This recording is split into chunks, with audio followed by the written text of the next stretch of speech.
Ouais. Et Started, j'espère que c'est pas un virus, hein. Ah non. Ah oui, d'accord, OK. Union.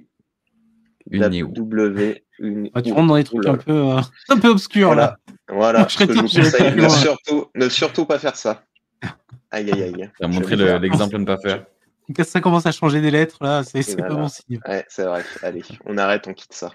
On va voir ce que ça donne, mais ça, généralement, c'est pas forcément le contexte idéal pour le marché des cryptos, hein, parce que la majorité des paires crypto, elles cotent contre le dollar, donc forcément, si le dollar se renforce, c'est généralement...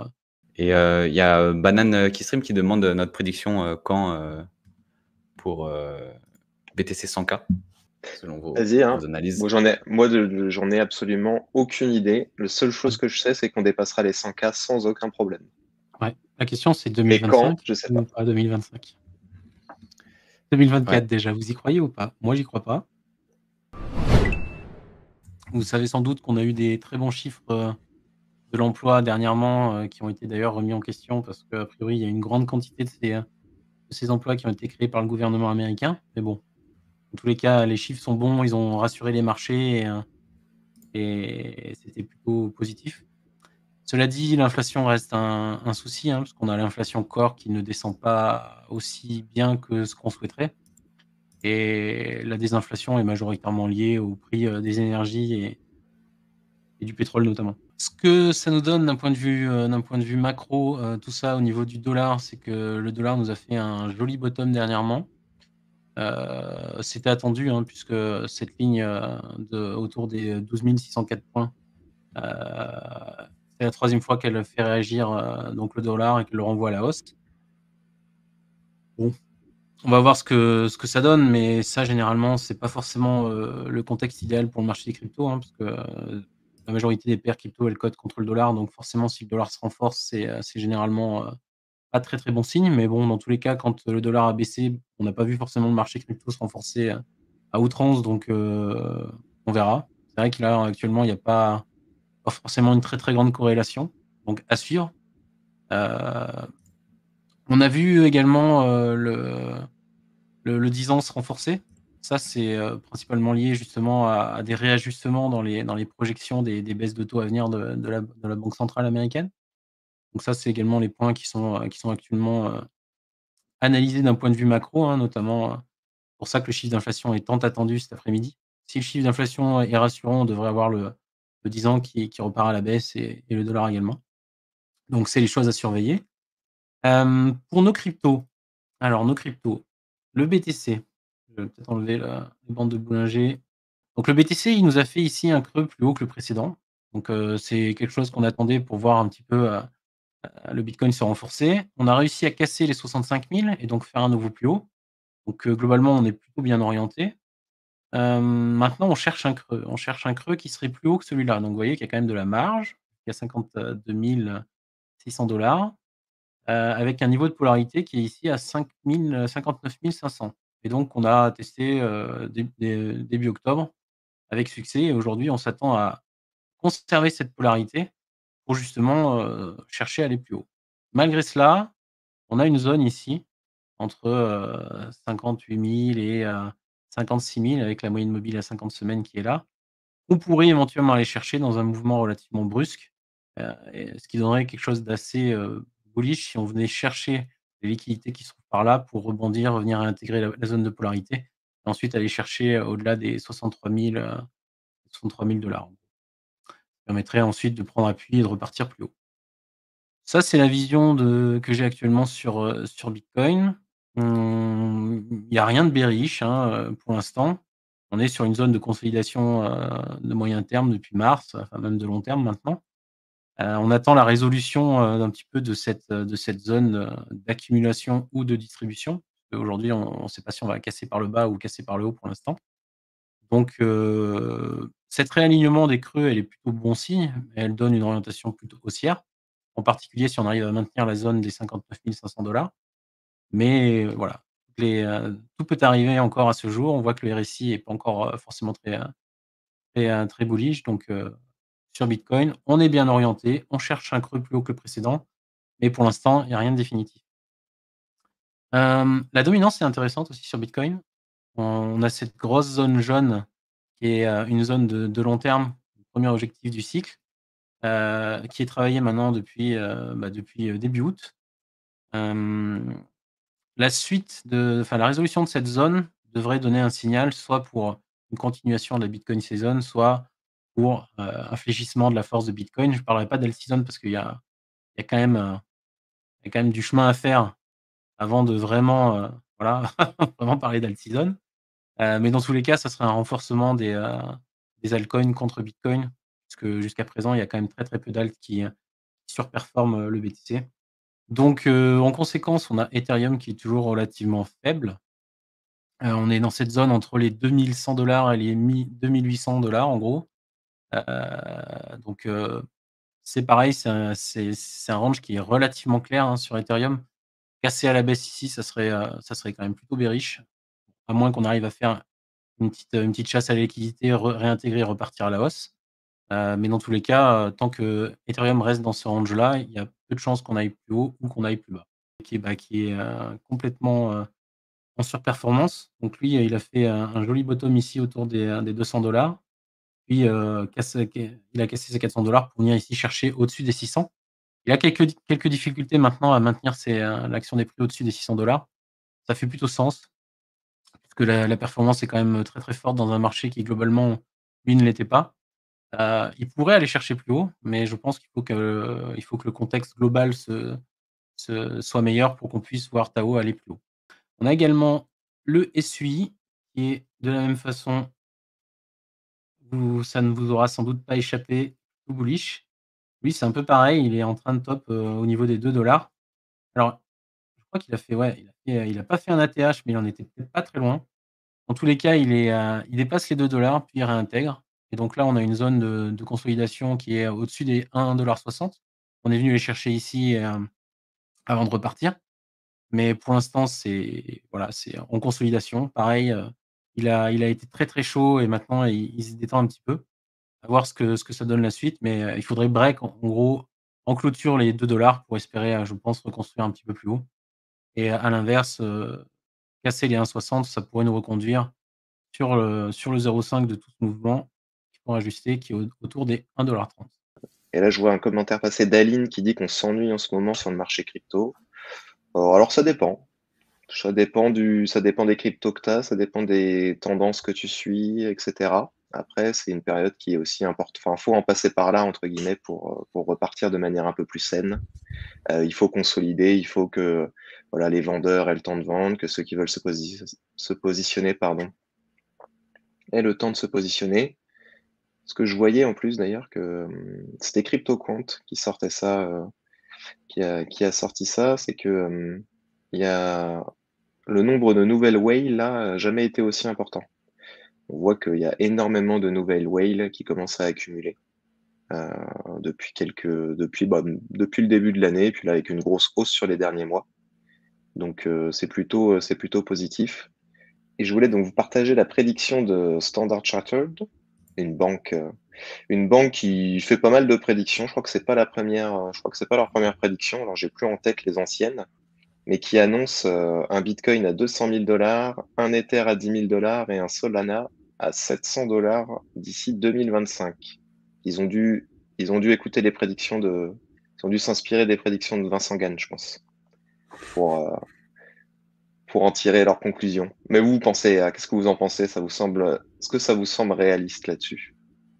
Sachant que je crois qu'il se base sur une élection de Donald Trump, a priori. Ouais, okay. Il disait que s'il y avait une élection de Kamala, ce serait un peu plus faible, mais que ce serait toujours une forte hausse. Ouais. Moi, je suis sur Bitcoin, j'ai une target un peu en dessous, mais sur Ether, c'est plutôt aligné avec ce que j'ai. Solana, je ne m'étais pas trop posé la question, mais ça me semble pas incohérent. Après, unitairement, c'est toujours un peu délicat de juger, mais en général, on aime bien prendre, tu sais, la capitalisation, la capitalité globale du token pour voir un petit peu si ça fait sens, quoi. Là, ce qu'il disait, c'est x5 sur Solana, x4 sur Ether et x3 sur Bitcoin. Personnellement, j'ai l'impression que ça fait sens, surtout si on prend en compte leur volatilité et surtout la sous-performance d'Ethereum depuis 2021. Donc un x4 n'est pas déconnant. Maintenant, les 10 000 $, je pense, pour Ethereum, ça va être assez compliqué quand même. Surtout que pour arriver à un tel niveau, il faut quand même une grosse adoption des investisseurs traditionnels et des institutions de manière générale. Donc, on voit par exemple au niveau des ETF, Ethereum, les ETF Ethereum sont très, très, très timides. Donc, si ça change pas, je vois pas comment est-ce que Ethereum pourrait aller aussi haut. Mais si jamais les volumes arrivent, ouais, c'est possible. Bah, le truc, c'est que dans un monde où les taux d'intérêt baissent et où les gros portefeuilles ont pas forcément cette facilité à aller placer beaucoup d'argent avec des taux élevés, un ETF qui intégrerait le staking pourrait avoir un attrait autre que celui qu'il a aujourd'hui pour Ethereum. Ouais. Donc, on pourrait voir des capitaux dans ce sens-là qui rentreraient sur Ether et donc une adoption institutionnelle un peu plus grande pour ces ETF-là. C'est un peu le scénario que j'ai sur Ethereum. Après, c'est vrai que Ouais, je moi, pense aussi c'est ce qui manque à Ether, quoi. Est-ce que tu mettrais des billes sur MicroStrategy et l'action qui retourne à des sommets stratosphériques, historiques? Bah, pour moi, ça fait plus de sens de détenir du MicroStrategy que certains altcoins. Parce que certains altcoins, enfin, une grande partie des altcoins n'ont aucune, comment dire, presque aucun fondamental. Et qu'est-ce que je veux dire? Et surtout, en fait, ils servent une sorte de levier sur Bitcoin, c'est-à-dire les personnes qui veulent du Bitcoin, mais qui veulent jouer un peu plus volatile, bah, ils se mettent sur des altcoins qui suivent plus ou moins son cours. Et donc, MicroStrategy, c'est un peu ça, c'est du Bitcoin, mais avec du levier. Et donc, forcément, ça perf un peu plus. Et donc là, ils sont proches des ATH, ce qui peut potentiellement anticiper une continuation haussière sur le cours du BTC aussi. Parce que de manière générale, MicroStrategy perf en avance par rapport à Bitcoin. Et donc, c'est plutôt positif de le voir performer. Mais de là à mettre des billes dessus, c'est un peu comme faire du levier sur Bitcoin ou de diversifier avec des cryptos plus petites. Ça reste risqué. Pourquoi tu compares ça avec du levier pour MicroStrategy? Bah parce que eux-mêmes font du levier sur Bitcoin. Et enfin, ils achètent de plus en plus de BTC. Donc en fait, si tu détiens une part de MicroStrategy dans le temps, tu détiens de plus en plus de Bitcoin. Oui, d'accord. Ok, je vois. Je vois l'idée. Donc la perte du token, en fait, il y a un an, représente... Enfin, ça représentait moins de BTC qu'aujourd'hui. Mais tu détiens toujours la même action, le même actif. Donc c'est comme si tu avais une sorte de collatéral en Bitcoin. Le gros sujet qu'il y a eu aussi cette semaine, c'est le documentaire HBO, du coup, qui nous promettait de révéler qui est Satoshi Nakamoto.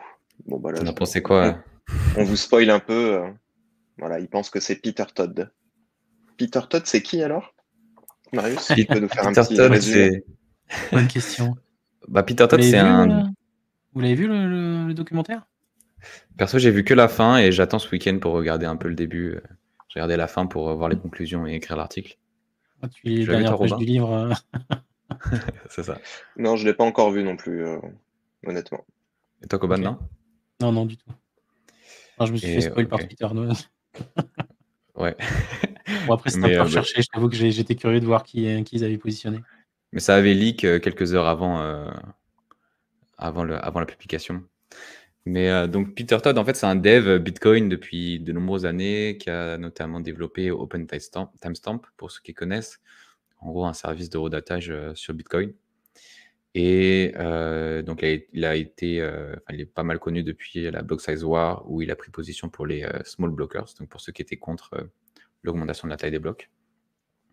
Et donc, c'est un dev qui est très, très connu, que j'ai eu l'occasion de rencontrer sur certaines conférences, et qui est très accessible et très cool. Mais voilà, et donc le documentaire est très conclu sur lui, et de mon point de vue, j'ai l'impression que c'est vraiment choisi pour faire du clic, et ils l'ont un peu choisi au dernier moment parce qu'ils ont vu qu'ils n'avaient pas vraiment de piste, parce que ça ne fait pas de sens en fait, sachant que au moment de la création de Bitcoin, la publication du white paper, il avait 20 ou 21 ans, je crois. Il était en études d'art, il me semble. Et donc, il n'était pas encore du tout dans Bitcoin. On voit qu'il est arrivé dans Bitcoin à partir de 2012-2013. Et donc, ça ne correspond pas vraiment au profil. Et puis, les arguments qui sont donnés sont assez faibles. Enfin, c'est juste, à un moment donné, il avait fait une blague, avec dérision. Il disait que il s'était occupé de... Je ne sais plus c'est quoi les termes exacts, mais qu'en gros, qu'il avait fait disparaître des BTC. Et donc, le réalisateur du documentaire a pris ça comme si c'était lui qui avait fait... c'est lui qui était Satoshi Nakamoto et qui avait détruit l'accès aux potentiellement 1,1 million de BTC qu'on estime appartenir à Satoshi.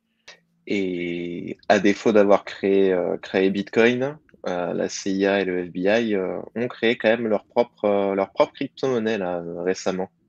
NextFund AI, histoire de débusquer certaines personnes et certaines sociétés qui feraient du wash trading, qui feraient de la manipulation de marché, etc. Et qui feraient de la fraude de manière un petit peu plus générale. Puisque c'est vrai qu'il y a beaucoup de wash trading, etc., de la part de market makers ou de sociétés spécialisées. Ce qu'on appelle wash trading, en fait, c'est le fait de simuler, de faire semblant d'acheter et de vendre pour faire énormément de volume afin de faire croire qu'il y a un intérêt en fait pour le token et que beaucoup de monde achète et se revende le token. Pourquoi? Parce qu'il y a certaines plateformes aussi qui vont lister tous les tokens qui vont se baser et qui vont faire des classements par rapport au nombre de volumes échangés. Et donc pour faire une hype autour de ça, pas mal de market makers ou de sociétés qui sont plus ou moins clean, plus ou moins louches, qui font ça. Et donc c'est à la limite de la légalité. C'est interdit d'ailleurs le wash trading, si je dis pas de bêtises. Et donc ils ont été inculpés dans plusieurs pays d'ailleurs, au Royaume-Uni, au Portugal, au Texas, aux États-Unis, etc. Donc voilà, il y a pas mal ce type de fraude là qui existe. Il y avait Claire Balva qui avait fait d'ailleurs une vidéo là-dessus où elle avait été contactée par une société qui lui promettait de faire pumper le token ou les tokens qu'elle voulait créer. Donc il y a des sociétés qui sont spécialisées là-dedans, qui font croire sur des plateformes comme DexScreener que le token est bien hype, qu'il y a énormément de volume, etc. Et donc c'est un vrai business qui piège pas mal d'investisseurs, parce qu'en fait tout ça, le seul objectif, c'est de créer une hype autour du token pour permettre aux créateurs ou à d'autres personnes de le revendre beaucoup plus cher avant que le token s'effondre et aille à zéro. Pour réagir à ce qui se passe un petit peu dans le chat, il y a Florissimax qui dit que, en gros, j'ai répondu aux arguments du documentaire sur Satoshi, juste en me disant, c'est pas lui. Mais en fait, ce que je veux mettre en avant, c'est que le documentaire repose sur dire Peter Todd et Satoshi Nakamoto parce que ça. Et tous ces arguments-là ne reposent sur rien. Donc, je t'invite à lire l'article qu'on a publié le jour même. En gros, il met en avant que Peter Todd a été financé par un anonyme qui s'appelle John Dillon, qu'il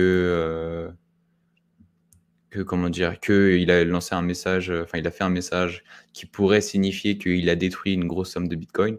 Et en fait, ça repose que sur des trucs qui désignent quelque chose et qui peut-être peuvent pouvoir dire que Peter Todd et Satoshi Nakamoto, mais il n'y a pas d'argument précis. Mais ça fait une bonne transition aussi avec les mêmes coins entre ce qu'on parlait là pour le listing des cryptos, que les mêmes coins n'avaient pas forcément besoin de payer des frais parce qu'il y avait tellement d'engouement autour des particuliers que les exchanges s'y retrouvaient en termes de frais, et le documentaire HBO. On a vu aussi de nouveaux meme coins se lancer là. Je sais pas si tu avais suivi un petit peu, Marius, mais quand tout le monde pensait que ça allait être Len Sassaman, on a eu le lancement de plusieurs tokens et plusieurs meme coins, notamment le Len, qui est monté quand même à, je crois que c'est 10 millions de market cap, si je dis pas de bêtises. 10 millions de market cap. Regardez un peu ce beau graphique. Je sais pas si Coban, tu voudras nous l'analyser un petit peu pour voir où est-ce qu'on en est là au niveau des bandes de Bollinger. Essaie de le mettre en logarithmique. En log. Ouais, parce que là, on voit Alors rien. attends, moi je suis un Dexpinner, tu En débutant bas à trouves pas, droite. vraiment Jung? frais. Ah oui, là. Ouais. Ok. Ah ouais, non, c'est... Donc voilà, un 10 millions de pump and dump. 10 millions de market cap, c'est monté? Ouais, 10 millions de market cap et ça a redescendu aussi vite que c'est monté. Donc il y a eu celui-là et puis il y a eu aussi le token Sacha, qui est le nom du chat de Len Sassaman. Et donc il y en a qui ont lancé ce token-là, voilà, qui est monté aussi, je sais plus combien de millions de market cap. Je crois que puis celui-là encore pire, encore plus, 25 millions, si je dis pas de bêtises, de market cap avant de redescendre à. Ah bah là, il a un peu repris à 677 000. Il était à 500 000 tout à l'heure quand je regardais. Mais voilà, du beau pump and dump. Donc bon, bien faire attention évidemment avec les mêmes coins. D'ailleurs, je crois que c'est son ex-femme, Alen Sassaman, qui en a qui a un peu profité de la hype et du buzz pour aller donner son adresse Solana, comme quoi elle avait pas de même coin, mais qu'elle était pas contre. Donc, que les gens n'hésitent pas à lui en envoyer avec un petit pet. Et dernier petit chiffre intéressant, il y a moins de 20% des traders qui investissent sur les mêmes coins qui sont rentables. Et donc ça, c'était un Arn DXT sur Twitter qui avait fait un petit post là-dessus. Et en fait, il y a 70 traders qui ont fait plus d'1 million de dollars et 76 000 qui ont fait plus de 1000 dollars sur plusieurs millions. Plusieurs millions. Donc voilà, quelques petits chiffres quand même pour remettre un peu en perspective et montrer que c'est un peu de la loterie, quoi, et que c'est du loto, hein, les mêmes coins. Et Est-ce que tu veux parler de l'EIP, Marius, sur Ethereum? tu veux me lancer, c'est ça?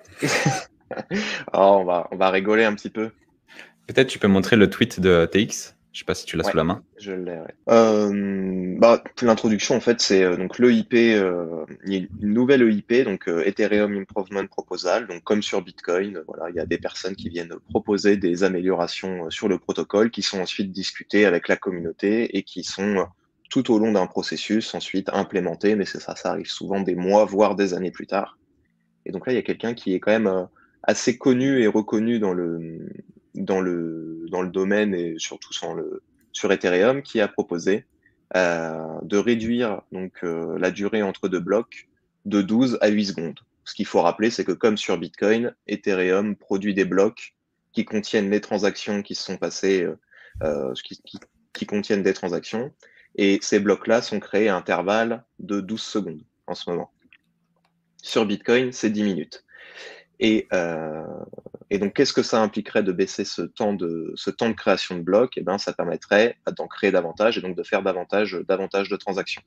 Mais avec ça, ça va aussi avec la nécessité d'avoir du matériel toujours plus performant pour pouvoir suivre cette création de blocs et ne pas être distancé par d'autres personnes qui ont du meilleur matériel. Donc voilà, ça peut mener à une centralisation du réseau. Voilà pour en faire petite rétrospective globale. Je sais pas si tu veux faire aussi un parallèle avec un peu la guerre des big blocks sur Bitcoin. Ouais, peut-être rappeler historiquement, en fait, dans Bitcoin, en 2017, enfin, c'est des discussions qui étaient déjà plus anciennes. On se demandait s'il ne fallait pas augmenter la taille des blocs de Bitcoin. Et donc, il y a eu des gros débats pendant plusieurs mois, voire années. Et deux issues ont été trouvées. Donc, il y a une modification qui a été faite. Deux issues ont été trouvées qui a créé un hard fork de Bitcoin, avec une partie qui est devenue Bitcoin Cash, avec des blocs dont la taille a été doublée, et je crois qu'elle a augmenté encore un peu plus tard, ou peut-être que c'est un autre fork, genre Bitcoin SV ou autre chose, je confonds peut-être. Et Bitcoin, donc le Bitcoin actuel, qui lui a fait passer Segwit, donc qui est une mise à jour en gros qui déplace certaines informations qui étaient présentes dans les blocs autre part, dans une partie, pour vulgariser, en gros, qui n'est pas obligatoirement sauvegardable par les nœuds Bitcoin. Ce qui fait que on a plus de place dans les blocs, donc on peut faire passer plus de transactions, mais les blocs restent, la taille de bloc reste à la même limite qu'avant, c'est-à-dire 1 mégabyte, je crois. Et donc, tout le sujet, en fait, tournait autour du risque de centralisation. Il y a principalement 2 points. C'est que si on augmente la taille des blocs, on fait, enfin, il y a plusieurs paramètres sur lesquels on peut jouer. Il y a la taille des blocs, il y a le nombre de blocs, enfin, la rapidité de confirmation des blocs et voilà, principalement. Et donc, si on augmente la taille des blocs, ben, on augmente la taille de la blockchain. C'est-à-dire qu'au fil du temps, ça devient plus coûteux en hardware et en disque dur pour stocker la, la blockchain, tout simplement. Si on augmente la fréquence des blocs, là, on vient toucher à la fois sur la taille de la blockchain, mais aussi sur la bande passante, parce que quand on transfère, enfin, quand on fait une transaction, en fait, les réseaux, enfin, les nœuds du réseau vont publier, enfin, propager les transactions qu'ils ont reçues, si elles sont valides. Si elles ne sont pas valides, il va juste ne pas les propager. Mais ça veut dire que plus il y a de transactions à la seconde, plus la bande passante, on a besoin d'une bande passante conséquente pour pouvoir traiter toutes ces transactions-là. Et donc, augmenter la fréquence viendrait, la fréquence des blocs viendrait à la fois impacter la bande passante, enfin la nécessité d'une bande passante importante et la nécessité d'un espace de stockage important. Et donc, à ça, il y a plusieurs réponses qu'on peut dire, notamment Robin, j'aime bien cet argument, l'argument de la loi de Moore, qui est en fait qui part du principe que le matériel informatique devient de plus en plus cher, enfin de plus en plus performant pour plus ou moins le même prix. C'est-à-dire qu'avec 100 € aujourd'hui, on peut techniquement acheter du matériel plus performant que il y a 10 ans avec ces mêmes 100 €. Et donc ça, c'est une réalité, mais ça a des limites. Parce que si jamais la bande passante augmente de manière trop forte, enfin plus forte que justement cette loi de Moore, et ben, la loi de Moore ne s'applique pas et le réseau va se centraliser forcément au cours du temps parce que l'accès au hardware et à la création de nœuds est plus complexe et plus cher, voire plus complexe. Et donc en fait, Segwit sur Bitcoin a proposé une façon différente d'augmenter l'espace de blocs. En gros, c'est un réagencement de l'espace de blocs pour permettre plus de transactions à la seconde, mais n'a pas fait le choix justement d'augmenter sa taille. Alors que là, la proposition qui est faite, c'est d'augmenter justement non pas la taille de bloc, mais d'augmenter la fréquence des blocs d'environ 30%, 30 ou 20%, si je ne me trompe pas, de 8 à 12, non, de 12 à 8. 33 du coup. C'est ça, donc un tiers, ce qui est quand même assez conséquent, sachant que la blockchain Bitcoin, Ethereum, a augmenté de 200 ou 300, 200 gigabytes depuis le début de l'année, c'est-à-dire en 10 mois, la blockchain Ethereum a gagné 15% environ de sa taille supplémentaire. Donc ça s'est lancé en 2015, Ethereum, si je dis pas de bêtises. Lancement en 2015. Ouais. Et donc on a 1,1 Tera, dont 200 gigas qui ont été, donc environ 15% qui s'est créé depuis janvier, donc en 10 mois. Ouais, c'est ça. Le risque, c'est qu'effectivement, on puisse plus héberger ça sur des disques durs, on va dire classiques, et qu'on doit se procurer des disques durs qui coûtent des dizaines de milliers de dollars à terme. Et donc, sachant que la validation d'Ethereum coûte déjà très cher. Je crois que c'est plusieurs centaines d'euros, voire 1000 ou un peu plus de 1000 €. Enfin, ça peut monter jusqu'à l'équivalent d'un salaire, selon le matériel. Je vous mettais juste la loi de Moore, parce qu'il y a effectivement des personnes qui disent, et puis même c'est un peu prouvé, on va dire, en tout cas scientifiquement, que ça commence à s'aplatir, quoi. Au début, autant on voit que les progrès sont monstrueux, autant on voit que depuis 10 à 20 ans, entre 1986 et 2002, on progresse de 52% par an. Et là, sur ces dernières années, le gain n'est plus que de 3,5% par an, ce qui fait qu'à terme, c'est possible qu'on atteigne un peu un plafond de verre et qu'on n'ait pas forcément du matériel qui suive l'augmentation de performance nécessaire à pouvoir utiliser, stocker et sécuriser Ethereum. Ce que j'ai vu notamment Paul Starsks qui parle de Off the Grid, le jeu coup de cœur de Koban. D'ailleurs, que j'ai testé et qui est très cool. Coban, ça va te Mais faire plaisir, mais je crois qu'il y a plusieurs influenceurs qui vont commencer à faire des lives dessus. J'en ai notamment entendu parler de Locklear qui devrait faire un live sponsor sur Off the Grid, si je me Ouais, il y a trompe pas. pas mal, il y a pas mal de gens qui commencent à lancer des streams dessus. Tu as notamment Ninja aux US, qui est un streamer Ok, assez connu. Il y a 2-3 jours, on avait 30 000 viewers sur Twitch, Off the Grid. pas Donc, mal. ils sont pas trop ratés dans le démarrage pour l'instant. Le jeu plaît, hein, c'est un excellent jeu. On en a déjà parlé la semaine dernière et la semaine encore d'avant. J'ai vu Monsieur Rabbit qui était là tout à l'heure, qui a fait une vidéo aussi dessus. Et a priori, Asher en aurait parlé eux. Donc, ça, voilà, ça suit son cours, comme on dit dans les cryptos. Mais c'est un jeu excellent et c'est vrai que il est non seulement au niveau des jeux Web 2, mais il est même meilleur. Donc, je vous invite tous à aller le tester si vous avez envie de jouer à un FPS. Vous pourrez farm du NFT et vous défouler avec beaucoup de plaisir, je pense. Mais du coup, c'est vrai que moi, bon, j'ai pas trop vu le côté NFT parce qu'il y a zéro création de wallet. Je sais pas. Moi, j'y ai joué une fois. Je me suis fait éclater et puis mon PC, peut-être pas. Faut que je baisse la qualité des graphismes parce que mon PC a du mal à souffre un peu. Mais j'ai pas vu en fait où est-ce qu'il y a des NFT. Enfin, comment ça se présente, comment ça se représente concrètement. Alors le jeu, il est sur un subnet Avalanche, le subnet Gunzilla. Quand tu peux créer ton wallet Gunzilla, enfin tu peux télécharger l'application. Tu as deux applications en gros.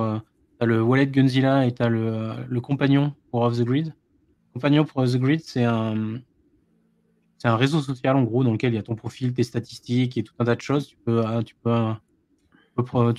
chercher des profils et les mettre en ami de telle sorte que tu puisses savoir quand les mecs se connectent au jeu et voir un peu comment ils évoluent dans le jeu. Donc ce côté social est assez sympa parce que tu as des teams qui peuvent rechercher des nouveaux teammates grâce à cette application. Et tu as le wallet Gunzilla dans lequel il y a tous tes NFT. Donc j'ai hâte de voir un petit peu ce que ça va donner quand le mainnet va se lancer. Pour l'instant, ça ressemble beaucoup à un wallet custodial. Donc à voir comment ça évolue. J'ai pas cherché à voir si je pouvais extraire mes clés privées ou autre, mais on est vraiment au début hein, pour l'instant. Faut voir ce que ça va donner par la suite, quoi. Et il y a Banane Keystream qui demande notre prédiction quand pour BTC 100K. 2024 Ouais. déjà, vous y croyez ou pas? Moi, j'y crois pas, mais je peux me 2024, c'est tromper. chaud. Mais 2025, je pense que oui, 2025, 2025, oui. On va aller faire un poll sur, sur un site de prédictif. Polymarket? Voilà, Polymarket, par exemple. Ouais. Bon, ça doit déjà exister, j'imagine. Tiens, on Ah, va c'est regarder les possible, ouais. cotes. Ouais, pour moi, c'est soit décembre, soit début d'année, février peut-être. C'est vrai que Tiens, décembre, je vous le partage. Il y a très peu de personnes qui y croient en 2024 au 100K. 14%. Parce que ah si on ouais. commence à dépasser là, les 70, 70K, il y a moyen qu'on y arrive, mais la question c'est quand est-ce qu'on va. Ça dépend quand est-ce qu'on dépasse les 68, 69K. On a la résistance, là, la trend baissière. Dès qu'on dépasse un peu la résistance, cette résistance-là, je pense qu'on peut y aller relativement rapidement quand même. Ouais. Et je vois 0x16b qui met, il me semble que TH veut réduire ses blocs de 12 à 8 secondes. Ouais, on en a parlé un petit moment, il y a quelques minutes. On a déjà parlé, on a pu taper un peu sur Ethereum. Ouais. Je t'invite Voilà. à regarder le replay. D'ailleurs, Ethereum Proof of Work a fait une performance sympathique ces 3 dernières semaines. Donc je pense que c'est peut-être un peu lié, d'une certaine manière, le problème d'Ethereum. Attends, c'est quoi Ethereum Proof of Work? C'est quoi déjà le nom? Bah, c'est le hard fork de. ETHW. C'est ETHW. Ok. Après, Ouais. leur page est assez light. Hein. On est sur la home, hop, petit texte explicatif, et puis voilà, About Us. c'est Ok. fini. Get started, moi. Ça dit quoi, Get started? Ils ont oublié de mettre à jour ici. On est en 2024. Ouais. Get started, j'espère que c'est pas un virus. Hein. Alors, on est où? Echo Project List. Qu'est-ce qu'on a? Un petit Airtable. On voit pas là. Ah mince, pardon. Là, en fait, on arrive sur un Ah, t'es sur un Linktree Notion. avec hop là-dessus. Et en fait, après, on est redirigé. Quand j'ai cliqué sur Echo Project List et on est redirigé vers un petit Airtable. Avec, Ouais. mais il y a quand même un DEX a priori. Hein. ZerkSwap. Uniswap. Ah non. Ah oui, d'accord, ok. Uni. W. Tu rentres dans des trucs un peu obscurs là. Voilà. Je Ce que je vous j'irai pas conseille, plus loin. ne surtout pas faire ça. Aïe, aïe, aïe. Tu as montré Je vais voir. l'exemple à ne pas faire. Quand ça commence à changer des lettres là, c'est Et pas voilà. bon signe. Ouais, c'est vrai. Allez, on arrête, on quitte ça. On quitte ça tout de suite. Sur ce, Yes. bon après-midi à tous, et puis à la semaine prochaine, Salut. avec un BTC à plus de 100K. Allez, salut, Yes. ciao, bye. Ciao, ciao. Ciao.